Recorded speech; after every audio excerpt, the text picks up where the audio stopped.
नमस्कार. मी डॉक्टर सम्राट जानकर, तुमचा पोटाचा डॉक्टर. आज आपण एक विशिष्ट थेरपी म्हणजे बायोफीडबॅक थेरपी जे कॉन्स्टिपेशन, डिस्सेनर्जिक डेफिकेशन किंवा ऑब्स्ट्रक्टिव्ह डिफिकेशन सिंड्रोममध्ये वापरली जाते, ती घेऊनसुद्धा काही लोकांना बरं वाटत नाही. बरेच लोकं विचारतात, "सर मी बायोफीडबॅक थेरपी घेतली, पण मला काही फायदा झाला नाही. मला बोटॉक्स द्या, नाहीतर ऑपरेशन करून बरं करा." असं बरेच पेशंट येऊन म्हणतात, कारण त्रस्त असतात. कॉन्स्टिपेशन हा एक अशी बिमारी आहे, त्यामुळे आपलं डोकं, आपलं जीवनचर्या सगळं काही त्याच्यामध्ये गुंतून बसलेलं असतं.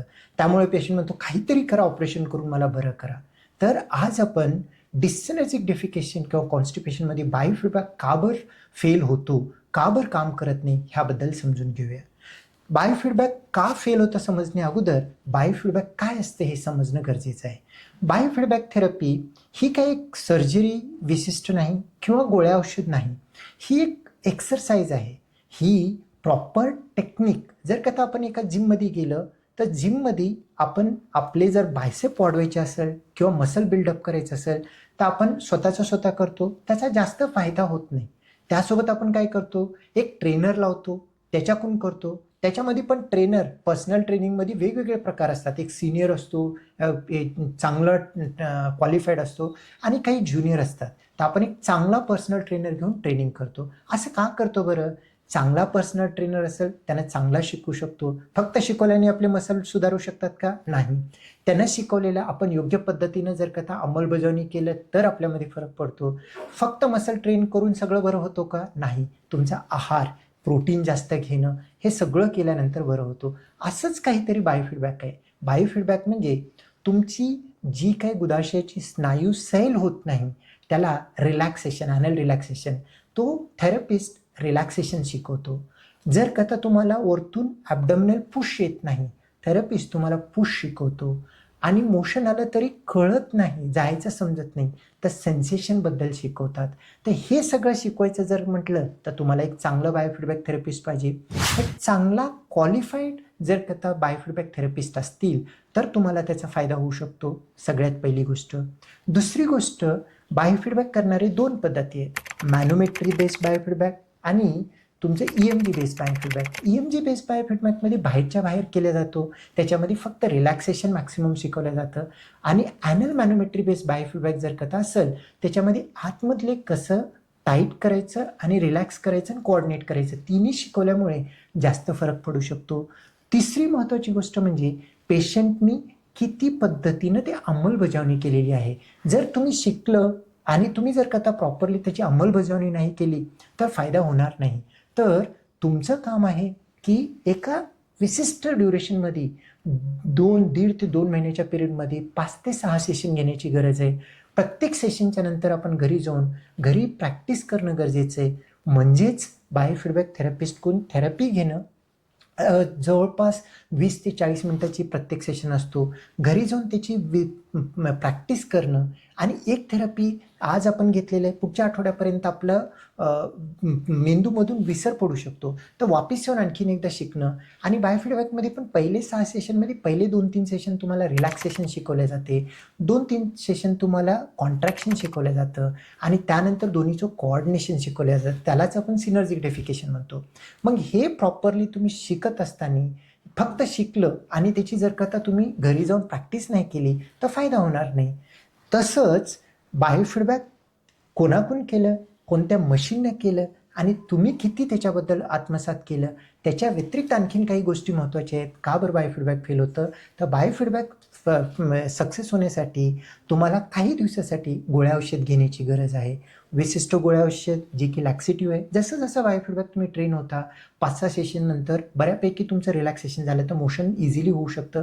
ते कमी झालं, तर मग आणखीन बायोफीडबॅकचं इम्पॅक्ट येऊ शकतं.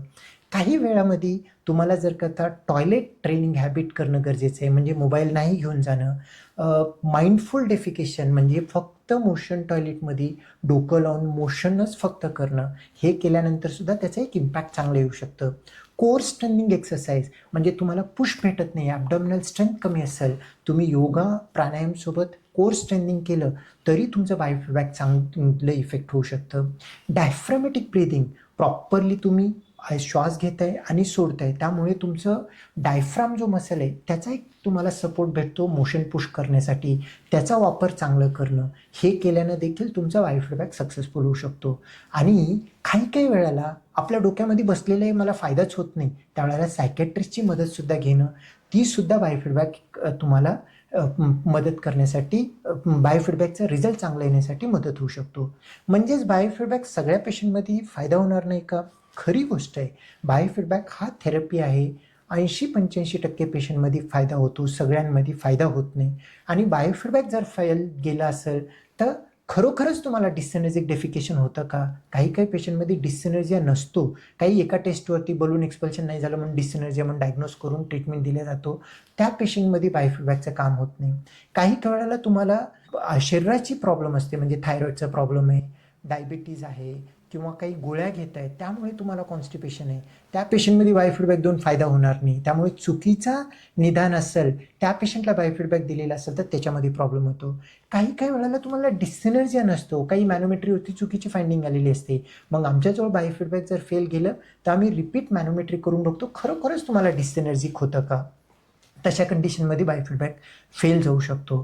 काही वेळेला पेशंटला आतली काही दुसरे प्रॉब्लेम असतात, जसं की रेक्टोसिल आहे, रेक्टल इंटरसेप्शन आहे, म्हणजे मलाशय येऊन अटकून बसतंय, रेक्टल प्रोलॅप्स आहे, अशा प्रॉब्लेम असतील त्याच्यामध्ये बायोफीडबॅक दिल्याने ट्रेन होऊ शकतं पण तो प्रॉब्लेम सॉल्व्ह होत नाही.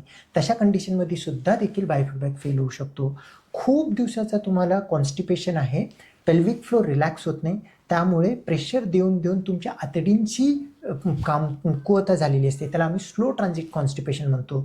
स्लो ट्रान्झिट कॉन्स्टिपेशन प्रिडॉमिनंट आहे किंवा तुम्हाला आउटलेट ऑब्स्ट्रक्शन आहे, डिससिनर्जिया विथ स्लो ट्रान्झिट आहे, त्या कंडिशनमध्ये सुद्धा बायोफीडबॅक फेल होऊ शकतो. पण बायोफीडबॅक फेल झाला तर काय ऑप्शन आहेत का? आहे. पण बायोफीडबॅक फेल झाला तर एक चांगल्या ठिकाणी आणखीन एकदा बायोफीडबॅक ॲनल मॅनोमेट्री बेस्ड बायोफीडबॅक करून बघायला पाहिजे, फायदा होतं का. कारण ही एक बिना शस्त्रक्रियेची, बिना रिस्कची प्रोसिजर आहे आणि नॅचरल प्रोसिजर आहे, त्याच्यासाठी चांगला अटेम्प्ट देणं गरजेचं आहे. त्याच्यानंतर सुद्धा बायोफीडबॅक फेल होत असेल, बोटॉक्स इंजेक्शन किंवा दुसरे काही गोळ्या औषध देऊन बरं होऊ शकतो. एकंदरीत कॉन्स्टिपेशनच्या पेशंटमध्ये प्रॉपर डिससिनर्जिक डेफिकेशन निदान झालं आणि चांगल्या एका थेरपिस्टकडून ॲनल मॅनोमेट्री बेस्ड बायोफीडबॅक जर का घेतलं तर सक्सेस होऊ शकतात. जरी सक्सेसफुल नाही झालं तरी काही सपोर्टिव्ह मेजर, आहारामध्ये बदल करून, कोर्स ट्रेनिंग करून, डायफ्रामॅटिक ब्रिदिंग करून, टाईम टॉयलेट करून आणि सायकॅट्रिस्टचं सपोर्ट घेऊन रिझल्ट आणू शकतो. इतकंहून पण रिझल्ट आला नाही तर बोटॉक्स इंजेक्शननं देखील तुमचं कॉन्स्टिपेशन बरा करता येऊ शकतो. ह्याचा अर्थ असा नाही बायोफीडबॅक नको बोटॉक्सला जाणं, कारण बोटॉक्सचे पण काही दुष्परिणाम आहेत, त्यामुळे सगळ्यांमध्ये वापरायचं नाही. आणि सर्जरी तर तुम्हाला कॉन्स्टिपेशनमध्ये शक्यतो करण्याची गरज नाही. जोपर्यंत बायोफीडबॅक देऊन फेल होत नाही तोपर्यंत सर्जरीला हात लावणं हा एक मूर्खपणा आहे, तसा करू नका. कारण ते सर्जरी केल्यानंतर आणखीन तुमचं कॉन्स्टिपेशन वाढू शकतो. म्हणून मित्रांनो, चांगल्या ठिकाणी चांगल्या पद्धतीनं टाईम देऊन 2 महिन्याचा वेळ घेऊन तुमची जीवनशैली सुधारून तुमचं बद्धकोष्ठता बायोफीडबॅकसोबत बरं करू शकता.